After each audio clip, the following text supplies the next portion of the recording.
मेरा सूर्यकुंडी पर्यावरण प्राथमिक शाला कानपुर तहसील धानपुर डिस्ट्रिक्ट दोहद शिक्षा विभाग के माध्यम से हमारे डिस्ट्रिक्ट लेवल का एजुकेशन इनोवेशन फेस्टिवल हम मना रहे हैं दोहद में। वहाँ हमारी जो मातृभाषा में शिक्षा कैसे दिया जाए बच्चों को, ये हमारी पाठशाला में हमारी स्कूल में ये शिक्षा दिया है। बहुभाषीय में भिली भाषा में शिक्षा कार्य, तो भिली भाषा में हम शिक्षा वहाँ के बच्चे भिली है तो भिली भाषा में हम शिक्षा दे रहे हैं, तो इसका जो परिणाम है वो अच्छी तरह से आता है। जो मातृभाषा है तो ये मातृभाषा में हमें शिक्षा देते हैं, फिर उसका मान्य भाषा गुजराती में हम अनुवाद करके देते हैं, फिर हिंदी अंग्रेजी में। इसी तरह से स्टेप बाय स्टेप हम बच्चों को अच्छी तरह से पढ़ाई करा रहे हैं। तो इसका फलश्रुति वहाँ के लोकल जो गीत है, जो कहानियाँ हैं, वो कथाएँ हैं, लोक रीति रिवाज है, वो अच्छी तरह से बच्चों अच्छी तरह से पढ़ते हैं और उसका फलस्वरूप वो रजूआत करने की जो उसमें जो कला आती है वो अच्छी तरह से वो सीख रहे हैं। जो वहाँ का जो लोकल गीत है, उसका लोक जीवन है,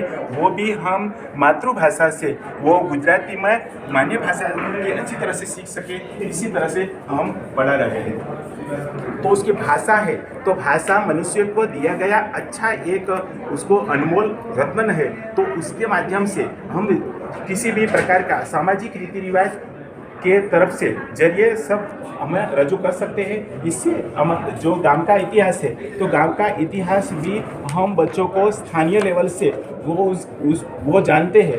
यही हम ये बच्चों को पढ़ा के वो अच्छी तरह के जान सकते हैं। उसका रजुआत उनके देखा हुआ है वो सब बच्चों को पढ़ सकते हैं। इसी तरह से हर एक पाठशाला में बच्चों को स्थानीय भाषा में शिक्षा देने से अच्छा रिजल्ट मिलता है और मान्य भाषा का अच्छा प्रभाव पड़ता है।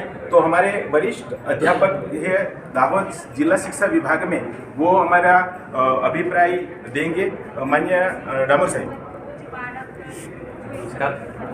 एजुकेशनल इनोवेशन 2021-22 में प्रताप सिंह मेड़ा जो जानपुर से आते, उसने बहुभाषीय भिल्ली भाषा के अंदर जो इनोवेशनल की यहाँ स्टॉल रखा, उसमें काफ़ी अच्छी बातें रखी है। उसमें खास करके NEP 2020 में जो प्रादेशिक भाषा का जिक्र किया है, इस प्रादेशिक भाषा का समावेशन करके उन्होंने स्टोर का निर्माण किया। उसमें गांव का इतिहास, लोक कथाएँ, सारे रीति रिवाज और बहुभाषा का कई शब्द और गीत, लोकल गीत और लग्न गीत, ऋतु गीत, इसे सब सारा रख के उन्होंने हिंदी भाषा के अंदर बच्चों को शिक्षा में किस तरह विनियोग किया जाए, इस तरह का टोल रखा है। आशा करते हैं कि दाहोद जिला के अंदर जो हिंदी भाषा के सारे स्टूडेंट है, विद्यार्थी है, शिक्षक है और सारे के सारे टीचर है, वो इस टोल के अंतर्गत, इस माध्यम के अंतर्गत, इनोवेशन के अंतर्गत एक नई दिशा प्राप्त करें और प्राइमरी भाषा के जो स्टूडेंट है, प्राइमरी कक्षा के जो स्टूडेंट है 1 to 5 के, वो प्रादेशिक भाषा में अगर सीख के फिर मान्य भाषा में आगे गुरु कार्य करते हैं, शिक्षा कार्य करते हैं, तो अच्छी तरह से सीख सकते हैं। उनका जो स्टॉल है वो काफ़ी अच्छा है। शब्द गुजराती, हिंदी और इंग्लिश में भी रखा है, गीत रखे हैं और कई प्रवृत्ति के माध्यम से ये स्टॉल यहाँ उसमें रखा है। तो दाहोद डिस्ट्रिक्ट के सारे टीचर को और विद्यार्थियों को ये काम में आए। उनकी भी बहुभाषा जो मॉड्यूल और बहुभाषा का जो स्टॉल है वो सारे के सारे जिले के सब स्टूडेंट और विद्यार्थियों को काम में आए, ऐसी आशा रखते हैं। Thank you very much. हमारा जो एजुकेशन इनोवेशनल जो कन्वीनर है वो उनको बात करते हैं। हमारे जो स्टॉल है बहुभाषी का, वो किस तरह? नमस्कार। भिली भाषा बहुभाषी शिक्षण कार्य में इनोवेशन अंतर्गत इन्होंने जो स्टॉल रखा है हर साल ही आते हैं, बहुत अच्छा उनका प्रदर्शन रहता है। और भिली भाषा जो बच्चे हैं अपनी प्रादेशिक बोली बोलते हैं और उसी के हिसाब से, जैसे NEP में बताया गया है कि मातृभाषा द्वारा शिक्षा, वैसे ही अपनी लोक बोली है उसी से कैसे हम बच्चों को पढ़ाते हैं। तो जो बाहर से आने वाले जो टीचर लोग हैं वो ये जो शब्द जो है विली भाषा के वो खुद जाने समझे और फिर जब पढ़ाते वक्त उनका जब प्रयोग करते हैं तो बच्चे जो है बहुत आसानी से बहुत सरल रीति से सीख सकते हैं। तो इस दिशा में उन्होंने जो प्रयास किया है तो बहुत हम सराहना करते हैं और ऐसी उनको शुभेच्छा भी उनसे देते हैं कि ये जो भी प्रयास है इस दिशा में तो वो पूरा जो दाहोद डिस्ट्रिक्ट है सारे जो स्कूल है स्थानिक बोली के तो उसमें उनका प्रयोग करें। विश्व मान्य मैडम को उसका अभिप्राय कैसा है ये भाषा के जरिए? इन्होंने बहुभाषी के टॉपिक को सिलेक्ट करके अपना नवाचार प्रस्तुत किया है।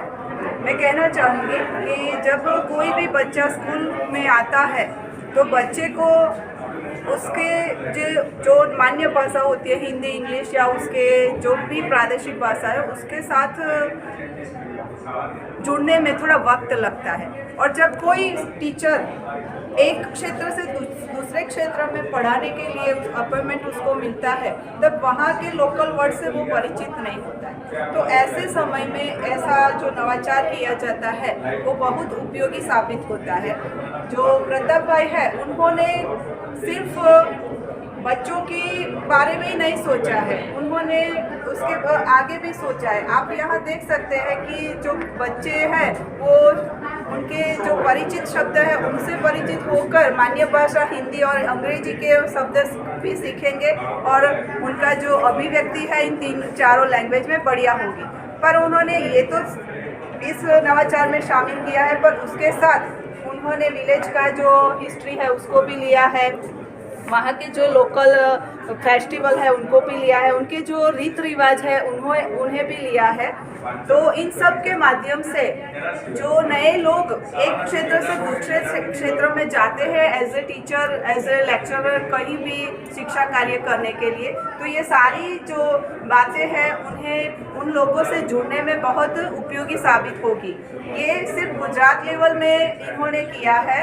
मैं चाहूँगी कि इनसे बाकी लोग भी प्रेरणा ले कि उनके क्षेत्र में भी जो प्रादेशिक लैंग्वेज है उनके जो रीति रिवाज है विलेज का इतिहास है उनसे सभी लोग परिचित नहीं होते और जो एक राज्य से दूसरे राज्य में शिक्षक या अध्यापक या शिक्षा कार्य में जाते हो तो उनको लैंग्वेज की वजह से बहुत दिक्कत होती है एक बच्चों के साथ जुड़ने में, उनके साथ कम्युनिकेशन करने में। तो जब वो राज्य के लोग जब ये पूरा नेशनल लेवल में देखा जाता है एज ए डिजिटलाइजेशन के स्वरूप में तो दूसरे लोग भी इससे प्रेरणा ले और वहाँ भी ऐसा नवाचार हो तो जो बच्चे हैं और जो शिक्षा के क्षेत्र में जुड़े हुए सारे लोग हैं उन्हें किसी भी मान्य बोली से लेकर जो प्रादेशिक लैंग्वेज के बच्चे हैं या कोई भी व्यवहार काम करना है तो उनसे बड़े अच्छे से कर सके, असरकारक प्रत्यायन हो सके और बच्चे अच्छी तरह से शिक्षा कर सके और जो व्यक्ति है वो उस माहौल में अच्छी तरह से सेट हो सके। इसके लिए ये नवाचार बहुत उपयोगी है। मैं उन्हें खूब अभिवादन देती हूँ कि उन्होंने ये टॉपिक को सिलेक्ट किया और यहाँ प्रस्तुत किया। मैं डायट अध्यापक के तौर पर उन्हें खूब अभिवादन देता हूँ और मुझे ये अभिप्राय देने के लिए तक दी, आपने जो मुझे मौका दिया उसके लिए आपका धन्यवाद। Thank you. धन्यवाद, बहुत बहुत शुक्रिया। ये शिक्षा विभाग के जो अध्यापक हैं उन्होंने ये स्टॉल की मुलाकात की और ये वीडियो देखकर आप भी अपने जो प्रादेशिक भाषा है उनका प्रयोग करके अपने बच्चों को अच्छी तरह से मातृभाषा में पढ़ाइए। आभार। Thank you.